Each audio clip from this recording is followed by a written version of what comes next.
Well, welcome everybody to Marketing Management Money. I'm your host, Ryan Murray, here with Ethan Miliori.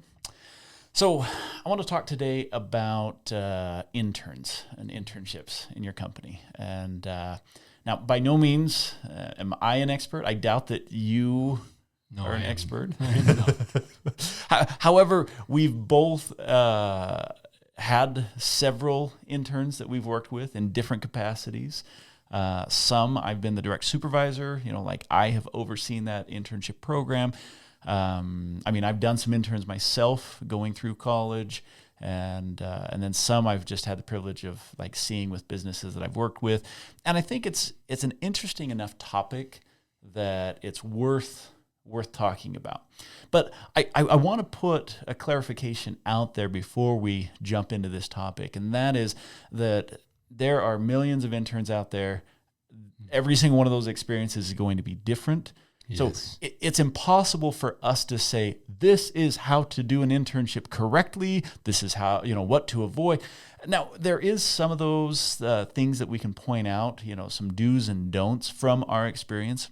But I think, and going back to the episode that we just did, kind of on there are no absolutes in business.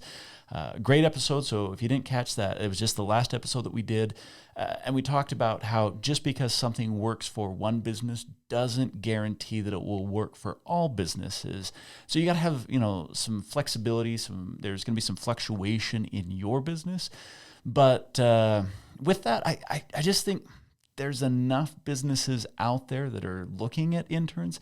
Maybe you've done an internship that you've offered for your business. Maybe this is something new that you're looking at exploring. And if that's the case, that's what we're going to dive into, is just some different experiences that we've had, some things that maybe we've picked up along the way. Well, and my experience with interns is that why there's some unpredictability about it is because you're dealing with humans.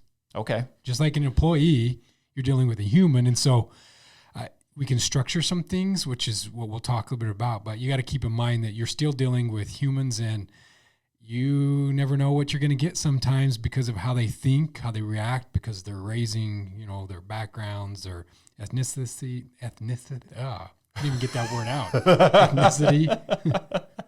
Should have had more water before we started, huh? So that's that piece right there. You have to just remember that because if you forget that piece and you think you're just going to hire a robot, because a lot of people kind of think I'm just going to hire a person, plug and play them into this one, and it doesn't work. But I'm agreeing with you. However, I'm going to add a layer of complexity that I think is separate from when you have employees. So first off, interns to me are a little bit more of a wild card because you've got, typically they're going to school, college level. There are other forms of internships, but most often it's college level. And, you've got variability, like they don't necessarily know that this is the field they want to be in. You might have someone that they're exploring, accounting for the first time, and maybe they have zero talent in it, zero experience in it. There's a big disconnect between book learning and real world learning. That's one of the reasons why internships are such an opportunity for the college student, is because they're trying to get that real world experience. And so with an employee, most of the time, I'm going to see a resume, I'm going to hire someone who has some accounting experience or who knows how to do some marketing, or, they've got a little bit of the background of what I'm looking for. And I guess I'm looking at this from a business perspective. I need to look at this from a broader perspective, because maybe you're going to hire an intern that, they're going to do some app development for you, or you're going to hire an intern that they might even do some aesthetics for your storefront. They're going to come in and help you, redesign your storefront. Yeah. So it doesn't necessarily have to be business related. It can be in other fields that support small businesses. Interns do like to know that there's a pathway into a career. They don't, versus I'm just here for a summer intern. A lot of them are excited if there is an opportunity that it builds into something else. So keep that in mind, that a lot of times we people want to just hire something to get them by for a short period of time, that's fine. But you always feel like I have a void, or I'm always looking for that John or Sally that was just so amazing, right? And I never find them again. Well, a lot of times it's because you don't have a clear pathway for them to progress through the business. Well, and I think, and I definitely want to talk about that pathway and kind of the seasonality. A lot of internships are set up on an annual basis or a semester basis. Yes. That they're going to be leaving, whereas with an employee, you hope that they would stay. I mean, if your employees were only there for 6 months or 9 months or 12 months, that's really hard to manage, but on an intern, it's a little bit different. Here, let me share that, because you're talking about this one, and I don't know. I mean, we're going to be all over the board, so okay. You take it wherever you want to go. So we do work with interns and companies all the time, and I find it's just blows my mind that this one organization, it's more of a professional intern, so it's not the assembly line type stuff. It's, we need highly skilled people who can work on the backside of the engineering type stuff. And it's kind of frustrating because we send interns there all the time. Mm-hmm. But when those interns, because they're just getting a piece of their education that they really need, and they have to go on somewhere else to get the remainder, arguably, that graduate level, because we don't do it at that level. But I always kind of shake my head, because when they move on, because of the nature of the work, that employee could do remote work. Yeah. The company refuses to do that. Yeah. But yet then they hope that those interns, after they finish their education, come back. But you've just kind of created now a couple year gap where now they've probably picked up other internships at some other school as they're finishing their schooling. The odds are of them coming back are very slim, when I'm just like, if you have an internship that is more desk related, computer related, you want to make sure that if you have the opportunity to still do remote work, why wouldn't you do that to keep their foot in your door so you know that they're going to come back? And this, so honestly, in my mind, I was going to kind of save this for the end of the episode, kind of a takeaway from it. But since we're already talking about it, to me, this is one of the key takeaways for any business, manager, business owner.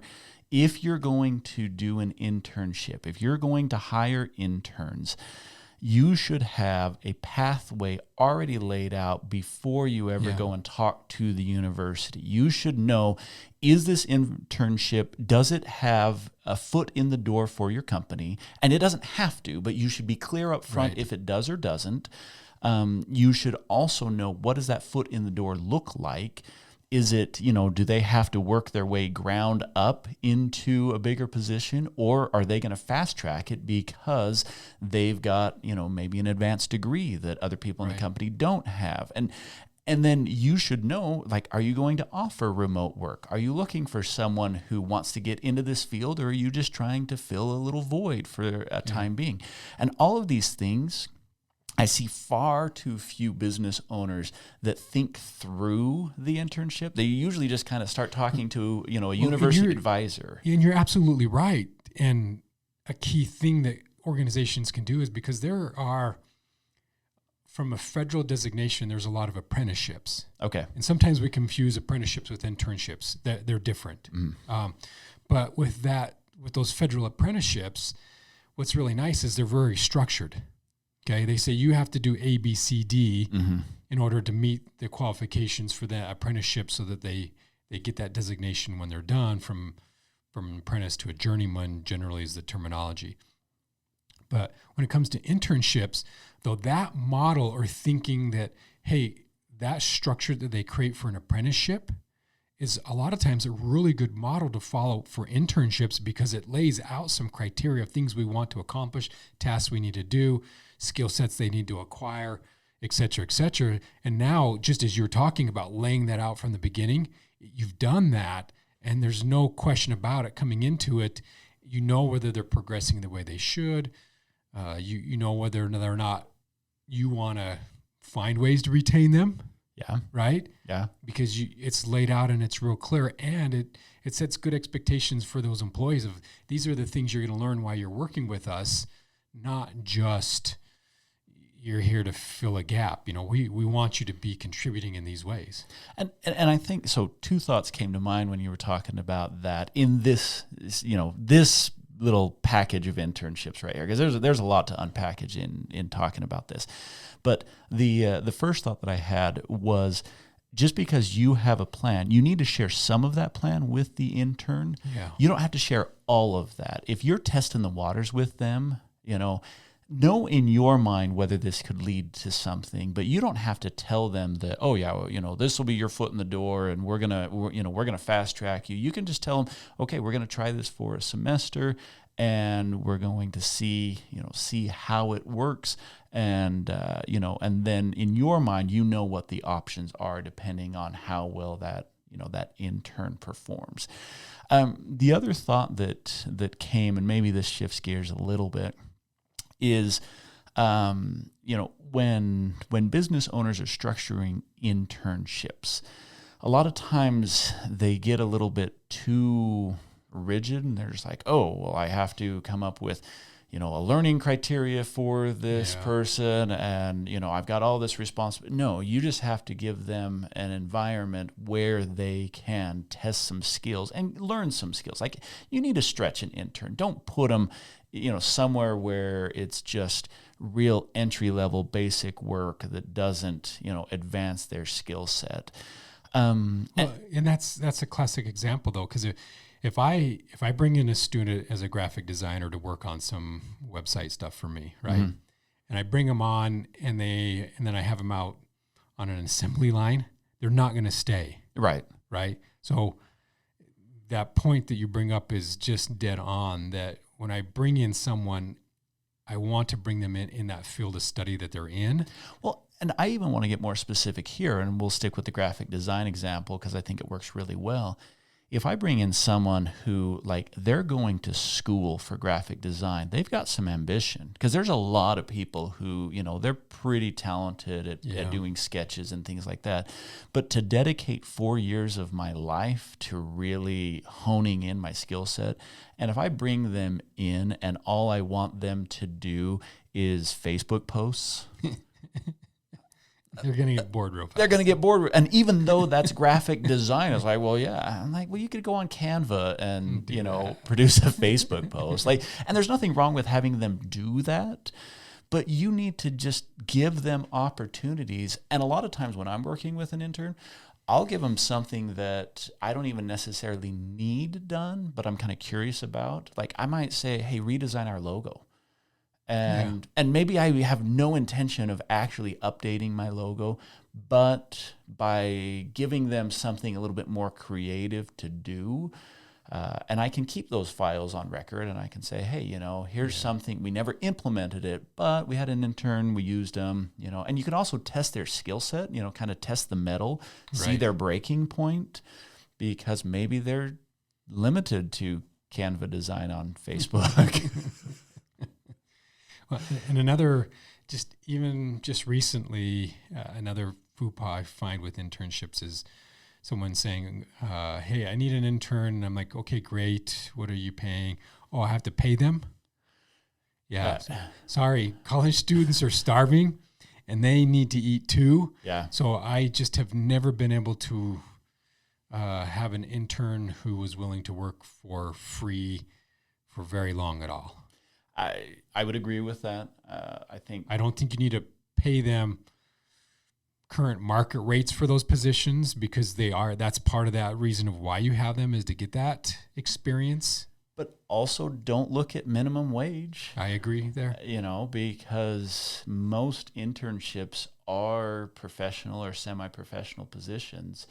And if you're doing a minimum wage and thinking that that's going to make sense, you're not going to attract talent, And well, in my fear with when people want to pay a lower wage than they can go out and find anywhere else in the marketplace is that they still might do the internship, but in the back of their mind, they're always going to remember that they got paid less. Their fear coming back is they're going to get paid less.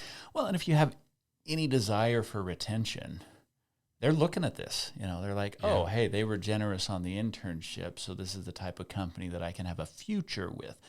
But if they're thinking, yeah, they were pretty stingy on the internship, I know that, the owner talks a big game, but I don't think that they'll, pay up. Case in point, just having a discussion the other day with some industry partners, and I found it super kind of ironic and funny and frustrating at the same time that they're like, yeah, our problem right now is that people will bounce for 50 cents. They'll go to the competitor for 50 cents more. I'm like, yeah, what does that tell you about that generation, that at that younger age group, they're more concerned about the dollar than about life, in some cases, the lifestyle or the benefits because they're healthy and other things. But that extra 50 cents in their pocket means the truck payment or the car payment that they want. And this is weird and goes way beyond the scope of this episode. But I think that we heard so much about millennials and the millennial generation that we forget that millennials, they've come and gone. That's right. We're on to, what is it, Gen Z or Gen Alpha? It's Gen Z. And so if you're still treating Gen Z like a millennial because in your mind you're like, well, anyone younger than me is a millennial. I'm like, no, there are some clear things that happened that changed the mentality of what, the new workforce is looking for. And so when you're dealing with interns, you're getting into Gen Z. And actually, you bring up a great point because a lot of times, so the way that baby boomers, which there's still about 20% of the workforce are baby boomers, and a lot of them are in management positions. Sure. Okay, so if you're listening to this and you're a baby boomer, you need to understand that how you view the world is so foreign to a Gen Z. Yeah. Okay. And if you're a Gen Z, you need to understand that the baby boomers are going to treat you different than how your generation treats each other. They just are different. So if you're going to do internships, you need to understand the generation or the age you're looking at and what those nuances are so that you know maybe how you to best deal with them or things you need to put in place to manage it. Like millennials are the first one who kind of grew up with an online. Yeah. They love social media, driven by social media. It is what they do. But Gen Z is not so much. Right. Gen Z is, because we've kind of been preaching, they've heard that social media causes depression, social media is not truthful, social media. So they've learned to manage the social media to where they're on there posting everything in their life, right? I'm sad today because my ice cream fell out of my cup, right? Okay, that's what millennials do. But Gen Z is like, why would I post that? Yeah. Right?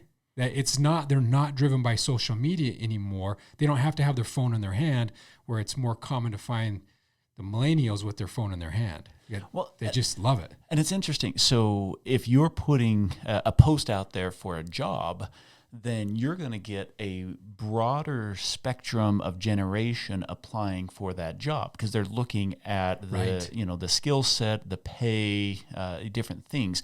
But if you're looking at an internship, it narrows considerably. Yes. And so you're dealing primarily with a younger generation. Now, that's not to say there are people who are doing internships as they're older, but I find that if someone's older and going back to college, most of the time they're already in a career, they're trying to enhance their career, and they're going to build an internship in their existing position.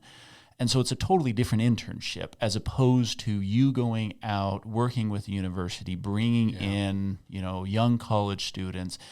And so, you do need to understand these generational differences more for internships than you do for employees, just because of the pool that you're dealing with.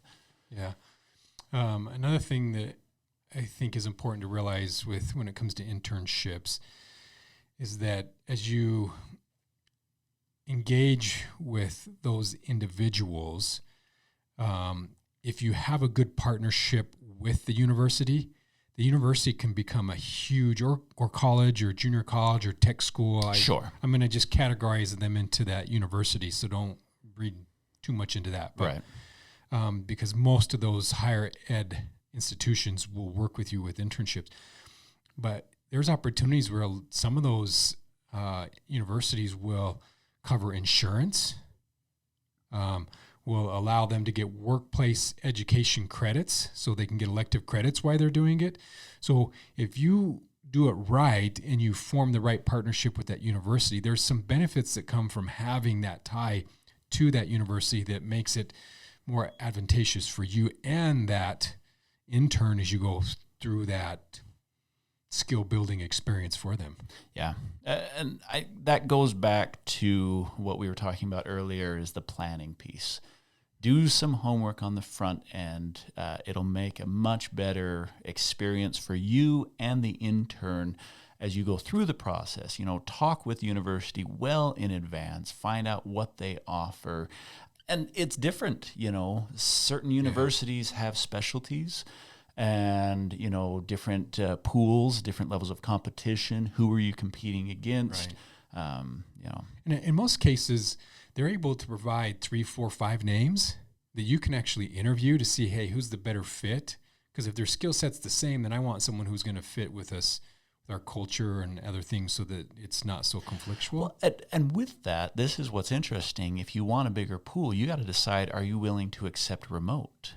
Because many universities have multiple locations. And so you can work with, your neighborhood university, but you can also work with remote universities. And if you have an option for a remote internship program, are you willing to accept that? Does that make sense for you? Right. I personally think they're a little bit more challenging to manage. And so they need to be more clear and more structured. If I have someone who's an intern and I'm like, I'm not really sure what I'm going to do with you, but go ahead and job shadow for the first week, and then we'll kind of position you. I can do that if they're in person.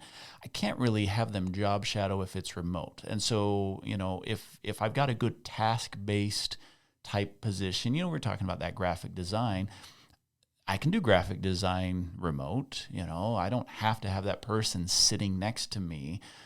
And so, that's another consideration that I think is really pertinent in today's markets. I also like to encourage, whether that's interns inside of my office or inside of one of our local organizations, that if you have an intern, remember the schooling should be their priority. And because of that, you should continue to encourage them to invest in their education. Yeah. Okay. Not just, I'm here because I want you to be done. No. I want you to understand that education is important to me, so you understand that I want you to continue in that. We have students all the time that gets on a 2-year degree. There's actually certifications that they can get a year into it, and then they can bail into industry because they have enough skill set. The industry will take them.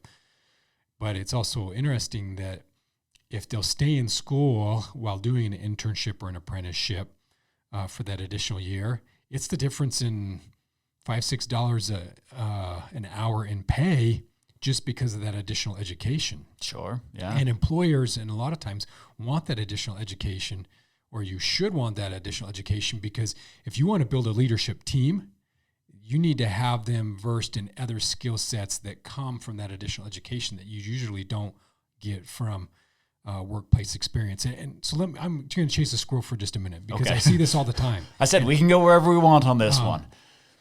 So experience is great, education is great, but if someone is dominantly experienced, there's principles that are taught from an educational side that you can't get through experience. Correct. And vice versa. There's things from the experience side that you can't get from the theory. Mm-hmm. Okay, the theory in the lab is kind of a good way to look at it. Yeah. So you really need both of those. If you want a powerhouse of employees, you got to have both of those together. If you get too lopsided, then your business is going to struggle. Okay, so that's why it's important to keep them in school to build those leadership skills, because now they're getting that balance that makes them a powerhouse. And okay, I'm going to chase a squirrel. Has nothing to do with internships, but because you brought it up, I think this is super important. And we've done a whole episode on training your employees. And so if you want to get into that episode, check that out. But the concept that I want to hit on right now is you mentioned that there are certain things you cannot learn from just experience. If you only work in your business, you are limited to the experiences of your business. It's very hard to get an outside perspective. But often we'll have amazing employees that they just don't have outside experience. I would say as an owner, as a manager, you need to be giving them educational opportunities. If they're that good of an employee, invest in them. Send them to a conference. They'll appreciate it. They'll look at it as a perk and say, oh, hey, this is really cool.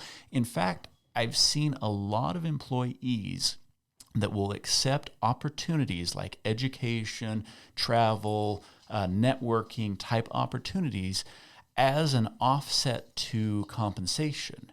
And so if I'm a small business and it's really hard for me to attract top talent because I'm competing against, Fortune 500 companies that they can pay significantly more, then one of the things that I should be looking at is, well, can I develop the person? Because a lot of those Fortune 500, they're going to plug you in a role and you either sink or swim because they got a big, long line of applicants that will replace you. Right. And so if I can foster this person's skill set and help them, grow and develop, then they'll take that as part of the compensation package and be grateful for it.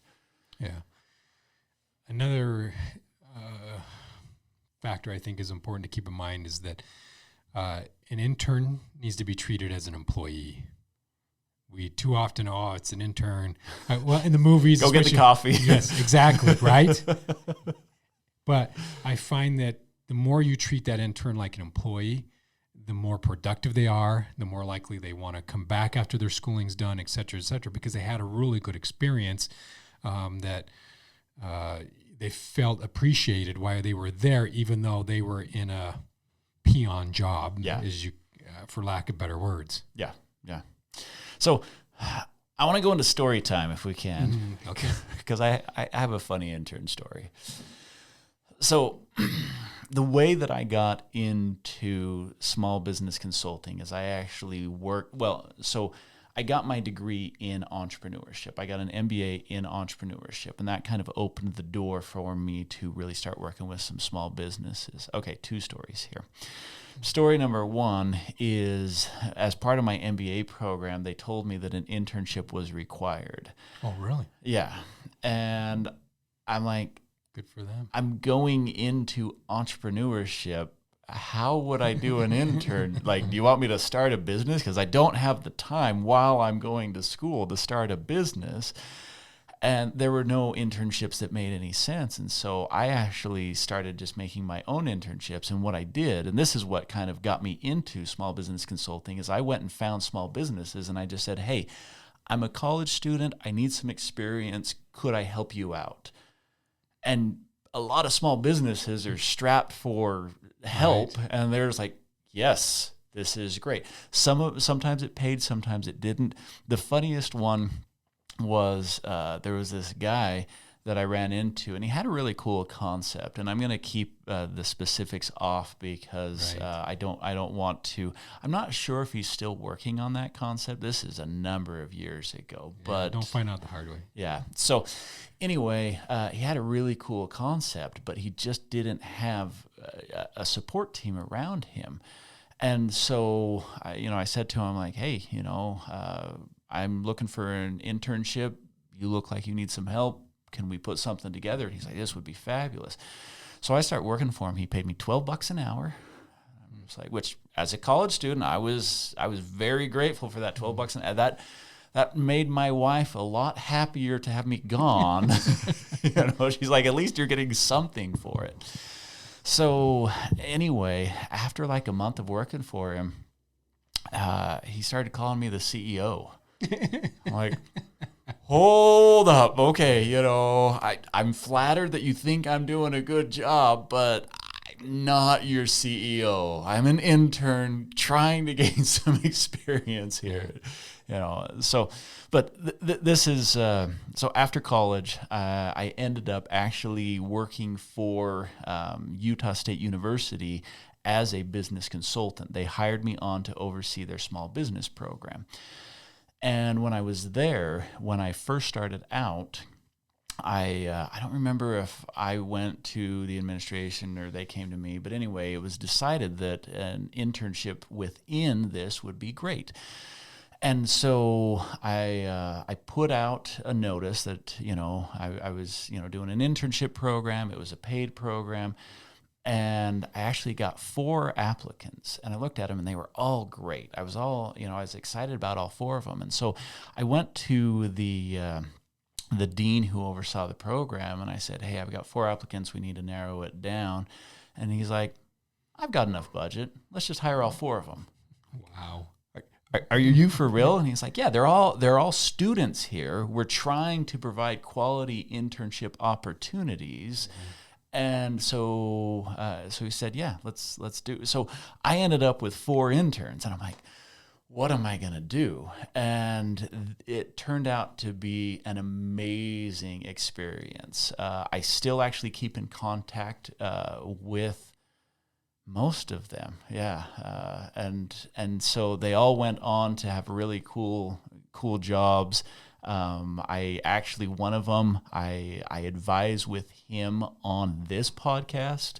And so I'll ask him, I'll be like, okay, hey, what do you think of the podcast episodes? And so I advise with him still. It was an amazing experience, right? And so we go to do it again. We go to replicate it. This goes back to that whole absolutes, right? We go to replicate it. And coincidentally, I had 4 people for the following, it was a year that we did it. We did 2 semesters worth, right?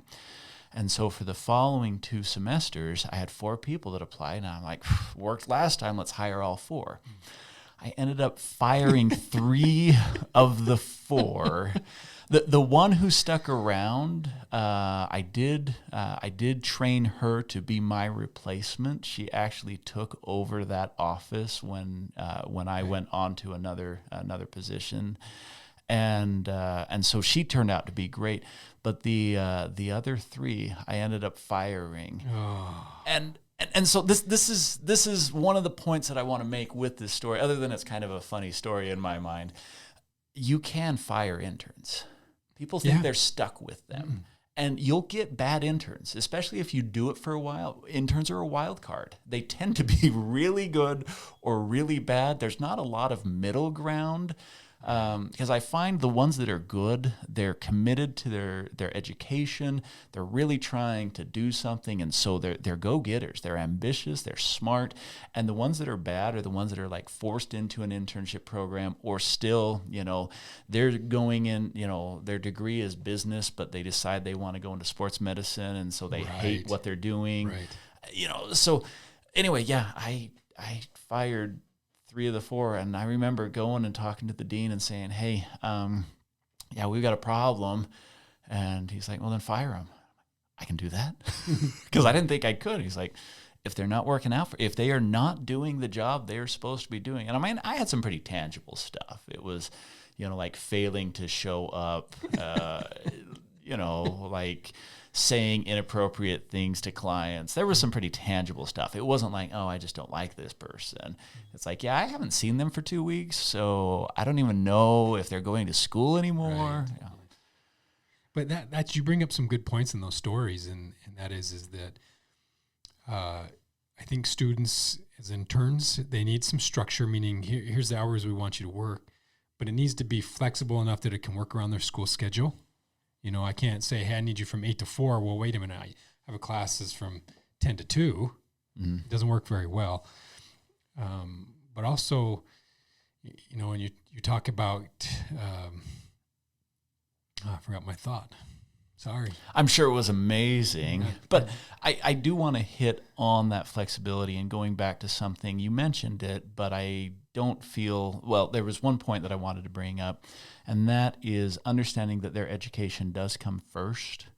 That is one of the mistakes that I've seen with business owners when they're like, well, I hired you, so you're supposed to come work for me. It's like, no, you need to recognize that there's a difference between an employee and an intern. That, education does come first. And so, yeah, finals week, they might not be there at all. That's right. Even though, that's the work schedule that they said they could do, or, and so, yeah, you do have to be really flexible. And if you're not in a position to be that flexible, maybe don't do an intern. Like, not every company is set up to have a good internship program. So. Well, and the farther your location is from that campus, the harder it's going to be to do internships during the semester, even though it might work during the summer to have them, but maybe not during the semesters. Yeah. Because their travel will be too far between classes or whatever it may be. Yeah. So I have one final bit that I want to make sure that we cover before we wrap up, and that is, if you do bring your intern on as an employee, let them know. I don't get why I even have to say this, but I see this happen all the time. So if it's a paid internship, so often the business and the business owner will just keep paying them. They just keep showing up, and you ask the business owner, oh yeah, they work for me. But that intern doesn't know that, that they actually work for them. And I've talked to a lot of interns. I'm like, so where are you working? Well, I think I work here. It's kind of a goofy thing, but I'm going to put it out there. Just good communication. That's one of the things you're committing to if you're going to bring on an intern, is you're committing to have good communication, not only with the intern, but with the school, with other people in the company who work with that intern. Right. So it seems like it should go without saying, but I'm going to say it. Well, and that's because we've had experiences where semester ends, student thinks the internship's over, company thinks they're still coming, or someone inside of it, and they've been planning on having that additional help, and then they don't even show up. Yep. And then it's a horror story. So the communication piece is very critical in making sure that everyone knows what those time expectations are and the time frame or the length of that internship. Yeah. So, well, we'd love to hear your stories with internships. Good, bad, funny. Go ahead and share those. You can put it in any of the comments with our social media on Instagram or YouTube. You can reach out to us. Ryan at marketingmanagementmoney.com would be the best way to reach out directly. And if you enjoyed this episode, go ahead, give it a couple thumbs up, share the love with it, and share it with those around you. And we will catch you next time.